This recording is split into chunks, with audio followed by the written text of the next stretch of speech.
Kakadosh Boker Or Bekiim Halacha 5 Siman Lamed Bet 32 Day 23 This Halacha Kuv Vav 106 Achar sheishlima sofer ketivat parasha. After the sofer finished the writing of the parasha, yikraena kula bechavana.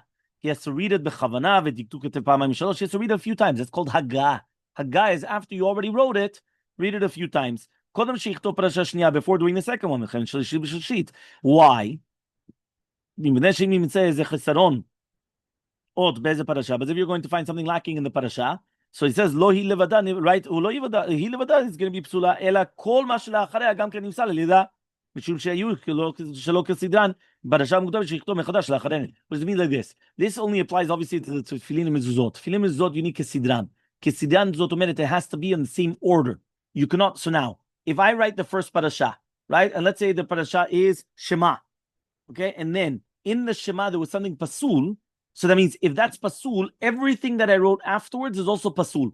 Why? Because I cannot fix it. It has to be kesidran. Kesidran zotomen, it has to be kaseder. So as long as I do not continue, it's going to be okay. So that's why he comes and he says, before coming and start writing something else, start checking, pa'amayim shalosh very well that you didn't make any mistakes. Okay, ומלבד זה גם כן גם זוכר ויקרא כל פרשה בתפילין של ראש, כל שאתם בתוך ביתה, תרשו לחלף לו פרשה בפרשה. Also the rosh, read it a few times in order that you don't get it confused. Remember that in the tefillin shel yad, זה הכל בקלף אחד. Right? That means you can't get confused. I'm saying you're writing it on one klaf. So it's it. But in rosh, you could get confused. Because this one is ve'avta, the other one is vayim shamoa, vayaki v'yecha, vayaki shalecha, meaning that you could get confused. So pay attention. Kuf זין, ייזהר הסופר שקודם שיכתוב כל הזכרת השם השם, שיקרא כל מה שכתב, שלא יהיה שם פסול, וכך לא יבוא השם כדי גניזה לידו. Meaning like this, if he already made a mistake, and then he writes Hashem, and then he realizes that he make a mistake before, and then it's no כסדרה, מה הוא צריך לעשות? גניזה. What does he have to do? He has to put in גניזה. ריבונו של עולם, why are you making another name of Hashem? Go to גניזה. So לפני כל שם השם, before every single שם השם, check that everything is okay. והיינו שיקרא דווקא אותה פרשה שכותב ולא אלו שלפניה. Okay, fine. Next, Kuf Het. Well, you got 85. The Halakha Brura just brings down that it's necessary to read only the words following the previous name of Hashem. So to merit, if you already read from the previous Shem Hashem lifnechen, right, beforehand, so therefore you only need from this Shem Hashem and backwards to the previous one. You don't have to do the entire thing again because you already did from the previous one. So it's only from one Shem Hashem to another Shem Hashem. Okay? Halakha Kufchet. Yeah? Some wheat. It said over here like this. נוהגים הסופרים מזמננו, שלא להסתפק בהגעת הפרשיות עצמם אחר הכתיבה. So nowadays the minhag is that the sofrim are not going to be taking care of their own haggah after writing. עושים הגעת הפרשיות למגיעים מיוחדים ומונים כך. But rather they actually give it to a magia. The magia, right? And that's why it says, אין אדם רואה נגיעה עצמו. Right? That means the person cannot see it. By the way, you should know, you don't know how many times it happens that. You could come and you could write a paragraph.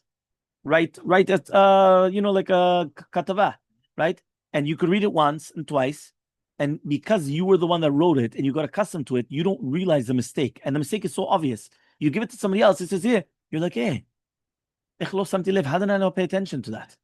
And the reason why is because a person, once they got accustomed to it, they don't realize that it doesn't sound good or there's a mistake or something. That's why it's always good that somebody else does a proofreading. It's never them themselves. It's going to be somebody else. Okay? So he says, even though it's enough with the sofer himself, it's better that everyone should be machmir in this.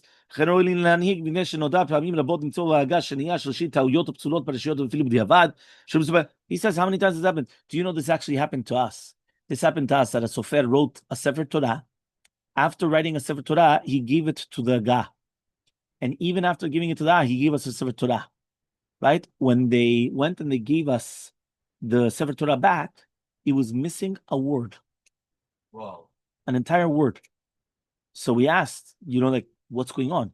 He trembled because it was pashut pasul. It wasn't even a letter. It was pashut, it was a word. What happened was he went and he went against the guy that was magia. The problem is even the one that was doing the agah did it so quickly he didn't realize. And what happened was that there was a kuf above that went downwards. And there was another thing that went upwards. So ki'ilu daga, because usually they do it with a machshev, they do it with a computer. So the computer read it, ki'ilu, that the word was there. And it wasn't really there. You understand? It was mamash not really there. So that's exactly what happened. That was v'itchatenu otanu, that we lost. We were missing the letter vav because the kuf on top went all the way down, so it looked like a vav in the gav, the machshev. Computer. That's what we're gonna do now. Computer. 1 second. So first of all, right before the computer, it says, because now it says about the computer. So there's the 86. 86 says the importance of having it inspected. The Kol Yaakov testified, who can huid shebe Baghdad. Yeah, the rabbis into that every scroll had to be inspected by 2 magim before it could be used. You see? By the way, you should know this also happened here. There was a Sefer Torah here. I don't remember which Sefer Torah was, that we found 3 mistakes in a row. Right? Mamash, it was 3 mistakes in a row. I don't remember 1. And after 2, 3, boom, 2, 3. So I went and I said, before I read it again, I want Haggah. Right? I don't remember who it was. Probably Bahalacha remembers who it was. They got upset or whatever it was. But I told them, I don't understand. If you have 3 mistakes, right? That's all. By the way, 3 mistakes. For example, you find 3 bugs in a certain thing. That means the entire thing is muhsak, that you have a problem. So you have to check it. It's only saying it's common sense. Here he's saying you need 2 magim before using any Sefer Torah. You want to use the Sefer Torah? You have to have 2 people that did the Agah. 2 people that come, they revise the entire Sefer Torah. So he says, he added, therefore, anyone who owns a Torah scroll privately should make the extra effort to have it inspected accordingly. He should not be fazed by the cost it incurs. But some people, it's too expensive. It is very expensive. You know what it is to get a rabbi to come in to inspect the entire Sefer Torah? They could charge a fortune. Listen, it takes hours. You know what it is? Reading the entire thing and making sure. It takes a long time. It's a terrible sin to own a Torah scroll with a misspelling. It's a sin. It's an averah. You thought you did a big kavod, and you got a Sefer Torah, and you did this, and you did that. It's an avirah. Why? Misspelling. The owner might think he's performing a mitzvah by having people use the Sefer Torah. But if it has a misspelling, he's committing a grave sin. Besides the fact that people will say, Beracha levatala.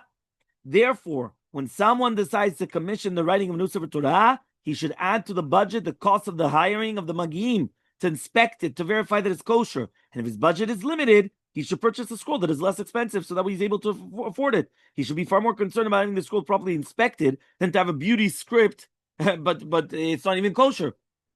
I really should have to wait. He says here, I really should have to waste my ink writing about this, but I've seen the results of making do with only 1 magia. And it pained me so to such an extent that I was about to rend my shirt in grief. He was going to tear a shirt. This attitude cannot be tolerated. The Holy Zohar HaKadosh teaches that the world is terribly damaged by the existence of a Torah scroll with mistakes, with errors, relating that souls were expelled from the heavenly yeshiva because a Torah that was missing a letter Vav. Oh, wow. That is exactly what we were talking about. If a Torah scroll is not properly inspected, it is bound to have numerous misspellings, broken letters, and letters that touch each other. The Talmud relates that whenever Rav Huna was called to adjudicate a case, he brought 10 Torah scrolls with him because he was afraid to bear the responsibility, right, of his decision. We just learned this in Daf Yomi. Horayot, Gimel Amubet. We just learned this. You remember? Because he used to say, at least if I'm going to get punished, it's not all on me. It's on everybody. You understand? So that's what he did. Whenever Rav Ashi was used to rule an animal was kosher, 10 shochatim. If these great men were afraid to rely upon their own knowledge, wisdom, and knowledge, how could anyone dare say that they don't need assistance? If anyone does, then he's bound to be guilty of causing many people to sin using non-kosher scrolls that he declared to be kosher. When someone is guilty of causing others to sins, he will be denied an opportunity to repent, as we are taught in Yomah. It is the responsibility of the city's rabbis to make sure that this lowly practice is not permitted. This is something incredible. And this, by the way, you see it, whether a person has Zirat Shamayim or not. I remember there was somebody that he started coming, he was a Bal Tshuva.